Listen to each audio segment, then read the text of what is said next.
Welcome to Lipscomb Legends. I'm Drew Davis. We are honored today to have as our guest Neika Brewer-Stevens. Neika has been part of the Lipscomb University family her entire life and born into the Brewer family that has been part of Lipscomb for 7 generations. Neika presently sits on the Board of Trustees at Lipscomb University and is passionate about all things Lipscomb. Neika has devoted much of her time, efforts, and resources to Lipscomb and has worked to ensure that the students at Lipscomb are prepared academically, spiritually, and socially to achieve God's calling on their lives.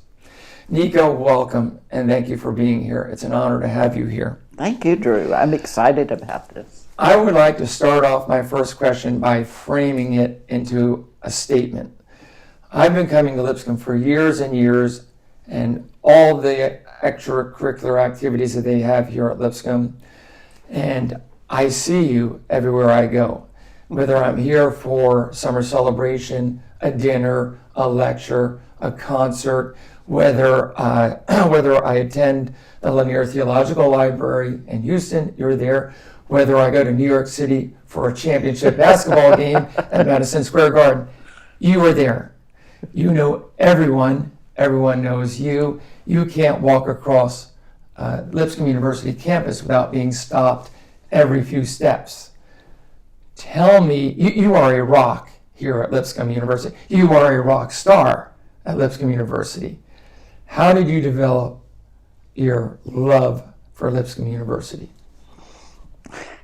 Thanks, Drew. I appreciate those words, and all I can say is, for whatever it is, to God be the glory, because Lipscomb is my life, my family. I was born right on the edge of the campus. My dad was teaching at Lipscomb at the time. My brothers were in school here. It's always been my life. It's the only school I've ever gone to, except for a very, very brief period.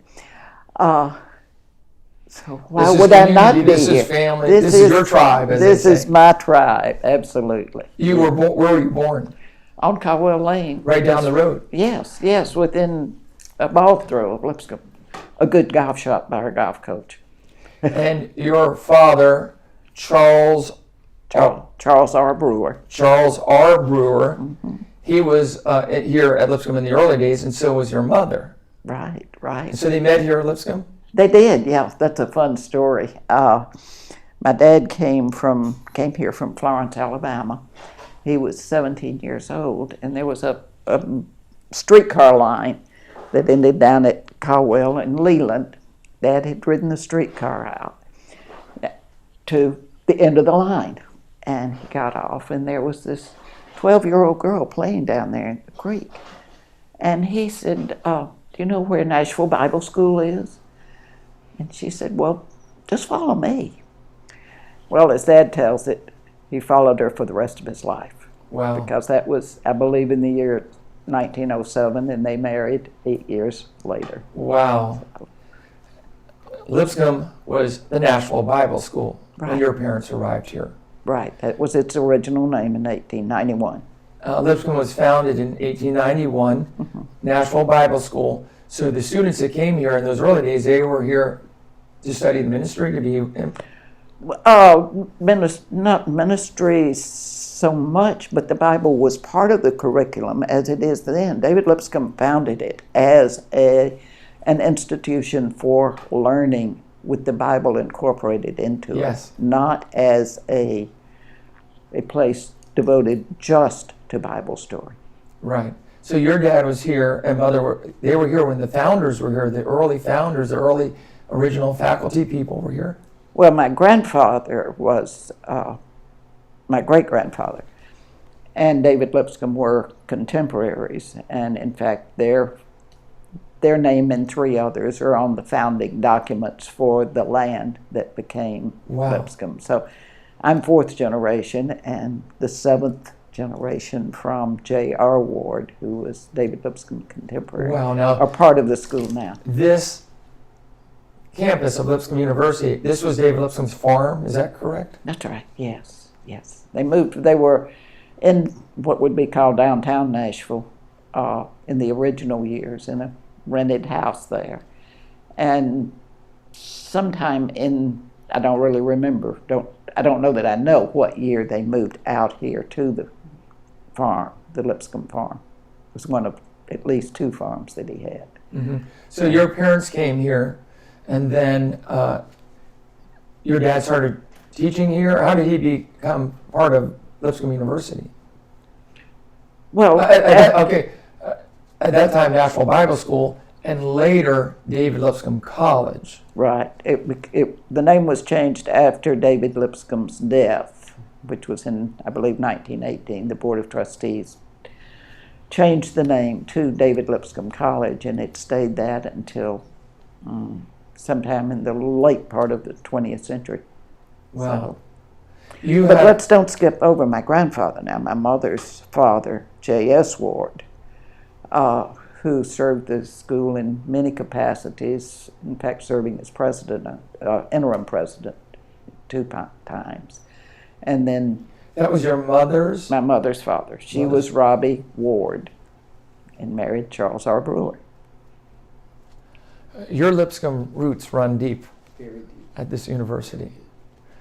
Wow. So you were born right down the street from this campus. You saw it change from small little David Lipscomb College to this renowned institution it is now. Absolutely. Praise God. Wow. So your perspective is unique. And you're on the board of trustees. So you've seen Lipscomb University at a nursing school, a pharmacy school, an engineering school, new programs, new arts and entertainment is a new college coming into the university. So you've been part of that process and part of the vision of moving Lipscomb University forward. Thank you, Drew. I've been honored to be a part of all of that, and I think the greatest honor is through all of that, through all of our expansion, all of the global reach of Lipscomb now, we have maintained and enhanced the core, this centering core, which is Jesus Christ, that never once have we gotten away from that, but it's emphasized more. I think the spirituality is deeper on the campus now than it's ever been in the time that I've been associated with it. Wow. Not the legalism, but the love and the respect for everything that God has created, every person that He's created. We honor as a child of God. Doesn't mean we accept behavior that's contrary to God's teaching. That's why Lipscomb University is such a unique place. The thing that Lipscomb is and has become over the generations is what other institutions lost. They left those roots, they left those original visions of their university and what they're all about. I have a question for you. Lipscomb University is moving forward at such a rapid pace. But not long ago, maybe just 10 years ago, in 2008 and 9 and 2010, our economic situation in our country was a severe economic downturn. But Lipscomb was moving boldly forward, a step of faith. And were you part of that era where you said, instead of we're going to slow everything down and be more careful, we're going to move Lipscomb forward? I was serving on the board during that period, and again, to God be the glory for it. But the fact that Randy and Rhonda Lowry came to Lipscomb in 2005, they brought a new life to Lipscomb. I was privileged to be on the search committee for Dr. Lowry. And I can remember at the time we thought, who is this coming from this foreign country called California out there? And in the past, our administrators had come from within, those that we knew and knew who's your mom and them, as we say here in the South. But we brought in someone with new insight who didn't know the landmines. Now, Randy Lowry was from Pepperdine. He wasn't the president there at the He time? was not president, but he came from the law school. Okay, he was part of the Pepperdine Law School. Yes, he was. I believe I'm correct that he was dean of the law school at that time. So they brought new insight. They did not have the stigma and the fears that we have, and they launched us forward during that time, during the economic crisis in 2007, 8, or 9. So when all other universities are saying tighten up the purse strings, be careful, we're not starting anything new, Lipscomb went forward. Absolutely. Absolutely. You know, that is just a wonderful step of faith, trust in the Lord, and with all your heart. Look at it now, what it is today. Okay, let's go back. Let's talk about your early days here at Lipscomb, your family. Try to help us connect the dots of your family. You talked about your grandparents, your mother and father here at Lipscomb, involved in activities at Lipscomb, help with the yearbook. Yeah, mother was editor of the yearbook in 1914, the year that she graduated. I think the fact that she was editor speaks interestingly to me, because that was a woman editor in those days of predominantly men's Bible college. Yes, yeah. Mother was a lifer at Lipscomb. No, I like to say the first lifer. There may have been others, but I don't think so, who went all of their education here. She graduated with top honors. Wow. And then after your parents were married, what did they do? Children. What besides that? Was your dad, was he preaching or teaching? He was teaching here at Lipscomb. He taught for, in the 20s, he went to Abilene Christian and taught there for 8 or 10 years, and then was called back to Lipscomb. And as I said to you earlier, Drew, I'm not really a student of the history, the numbers, the names. I don't know when Dad came back here. I put the timing in my mind now, trying to reconstruct it with the Depression in 1929, and whether he was relieved and they came home. Right. Because at that time in 1929, they had 5 children. So probably that's what it was. Right. But he came back to teaching at Lipscomb and taught here until 1945. Your father was renowned as a biblical scholar, Greek, knew biblical language. Tell us about the origins of your name, Neika. Well, my dad was both. He was a scholar. He was also quite prolific in that I was the 7th child and the first girl. After his 6 sons, he adapted the Greek word for victory. And so here comes Neika. As your socks say, Nike. I think they owe me some royalties because they're using my name. You are one of 7 children? You're the only girl? You have 6 brothers? You had your own bodyguards with you everywhere you went? I was very blessed. Where are you in the line of children? The last? You were the youngest. Yes. You had 6 older brothers. Yes. Amazing. Yeah, and 5 of them were in World War II. 5 of them. I thought in that day they did not allow a lot of family members to be in the war at the same time for fear of losing a lot of your sons. There are other cases I know of where there were that many serving in the war. Probably some of them could have used that trump card to get out, but they didn't. So, Where did they serve? 2 of them were in the Pacific in Japan and Philippines, 1 in the Aleutians, and 2 stateside. So you had 2 brothers in the Pacific, that theater of war, and your other brothers in Europe, in that theater of war? No one in Europe. Oh, no. In the Aleutian Islands, which of course is the closest place of the United States to Russia. not uncommon for people to have children in the war, but very worrisome for your parents to have that many children in the war. Yes, and of course at that time there was no communication. They'd hear of a battle in the Philippines. They didn't know whether their son was in it or not. Wow. It would be weeks without hearing. As I was a child, I was 10 years old when World War II ended, so again, it's a period I love to think about now, and how my parents, what they endured and how they suffered through that, and the prayers that they must have said.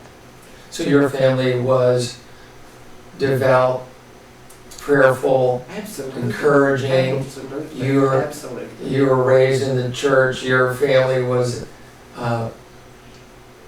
from your earliest childhood days. You were raised with the Bible.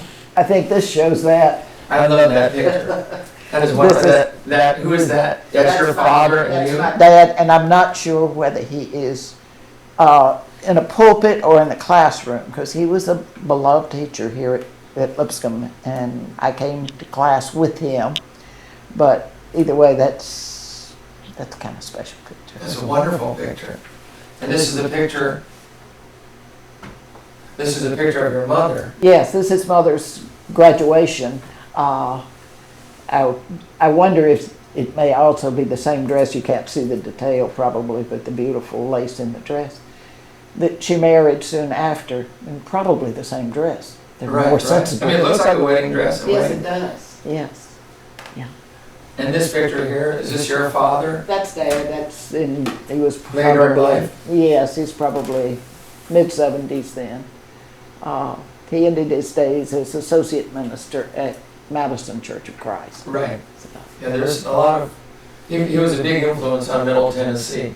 And there's a picture here that I love. This is you as a child right outside the gates of Lipscomb University. Yes, there were big arches that said David Lipscomb College and these beautiful stone walls. And I'm the smallest, and Elam Hall right there in the background. And then the Brewer Tower in front of it. Yes, outside of Elam Hall is the Brewer Bell Tower. Right. What's the history of that?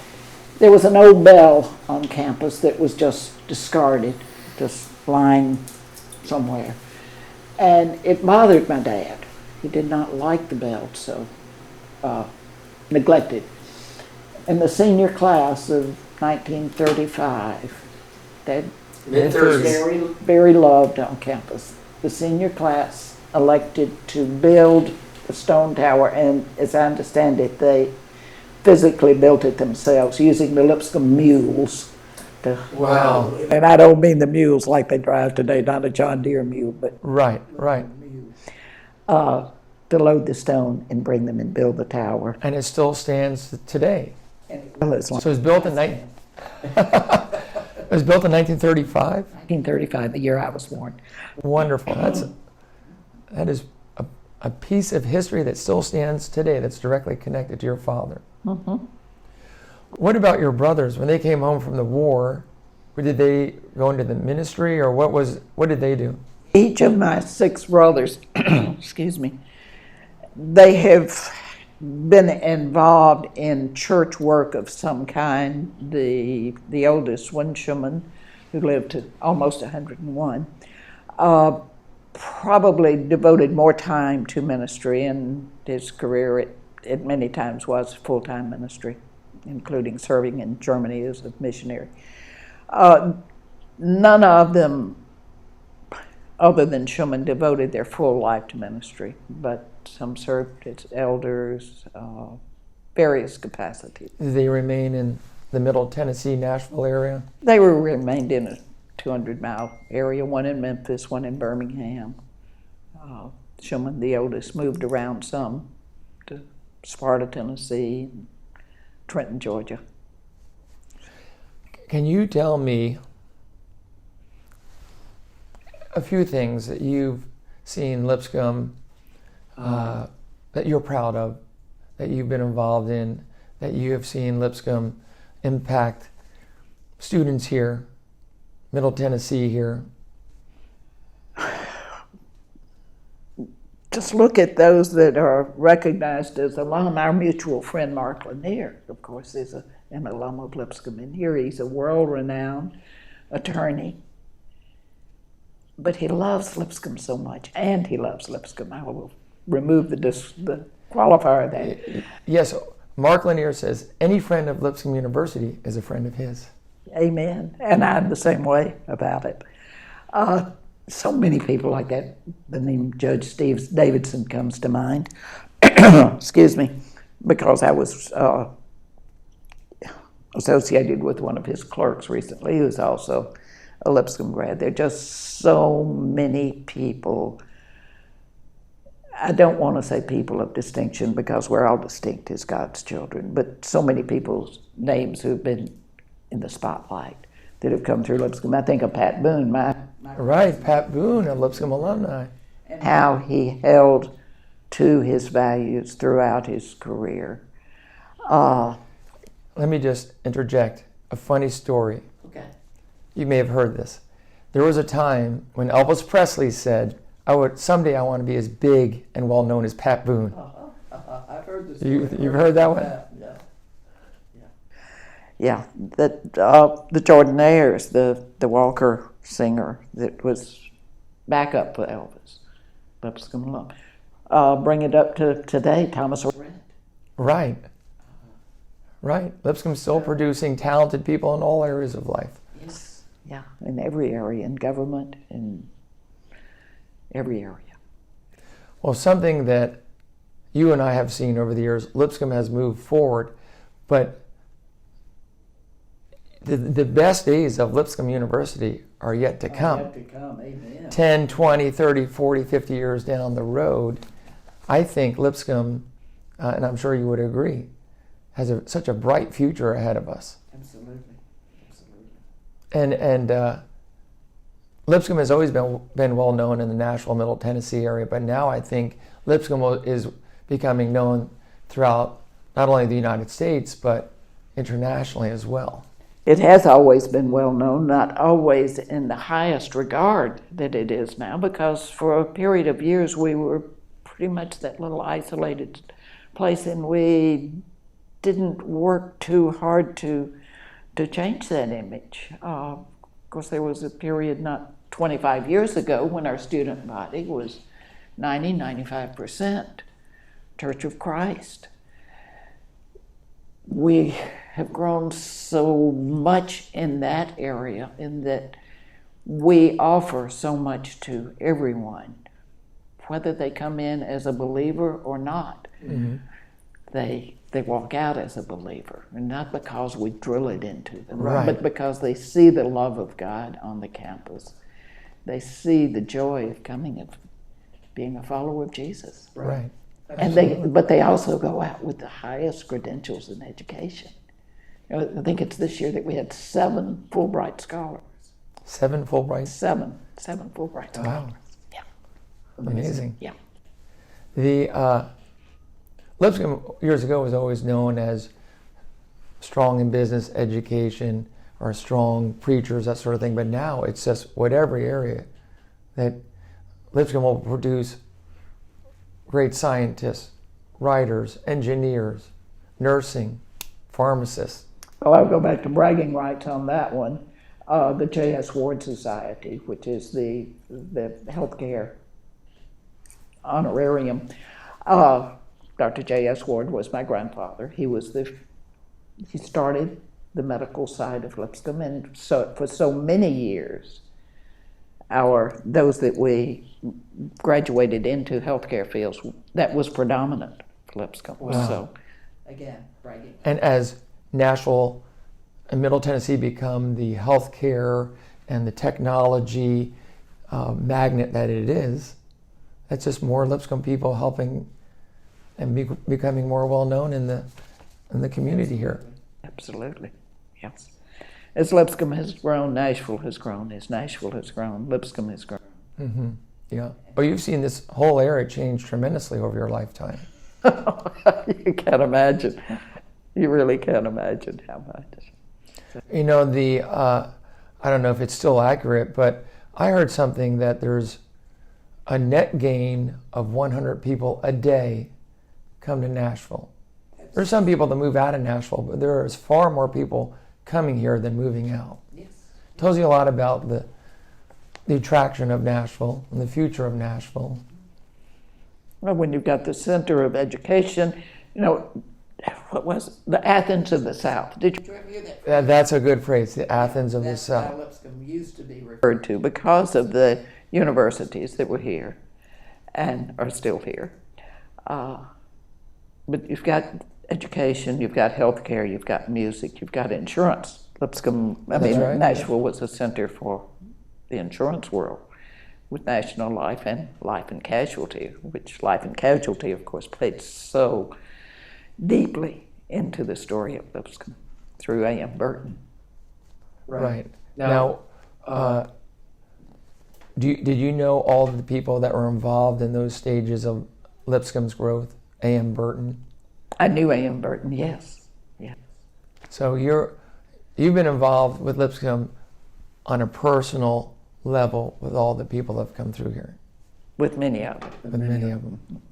There was a broad gap of many years when Lipscomb was not so much a part of my life, when developing a professional life, and that was the center of my life. But Now, you worked in what industry were you involved in? Was it the entertainment, the TV industry? Kind of all of the an advertising agency and television programming, production, sales, syndication. So, I could do a lot of name dropping there, but that's not really part of it. And then Nashville has always had the Grand Ole Opry, Opryland, Gaylord Entertainment, on and on. Now it's the country music, Christian music magnet of the world right here. Absolutely. Yeah. I mean, so many people have played in Allen Arena. Every year, Amy Grant does a Christmas concert here. Amy Grant, who is the great-granddaughter of A.M. Burton. Oh, she's part of the Burton family. Yeah. You're very good at connecting all the dots here. Well, Because I've followed the trail. Yeah. Yes. Let me ask you this: Are you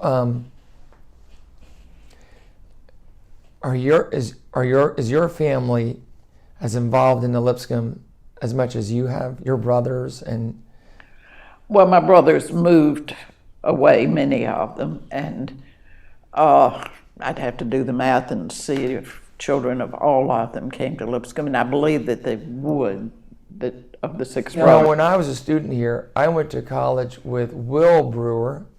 He was on the golf team. He was a wonderful college golfer, and actually he's coaching the Yes, golf he's team. now the golf coach, and he is a nephew. He's the son of my oldest brother, Schumann Brewer. Okay.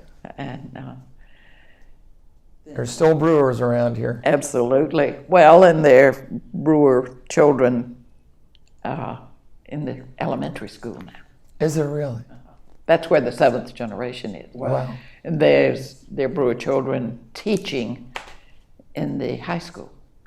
So we're still here. That's amazing. Yeah. Well, we will be until the Lord comes. amen. Back to your dad.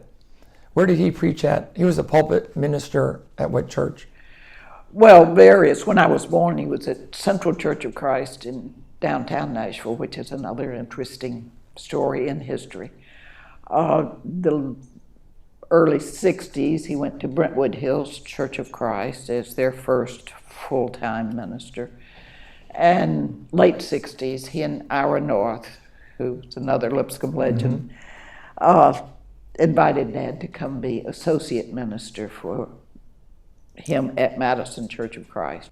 Thank you so much for all you've done for Lipscomb University.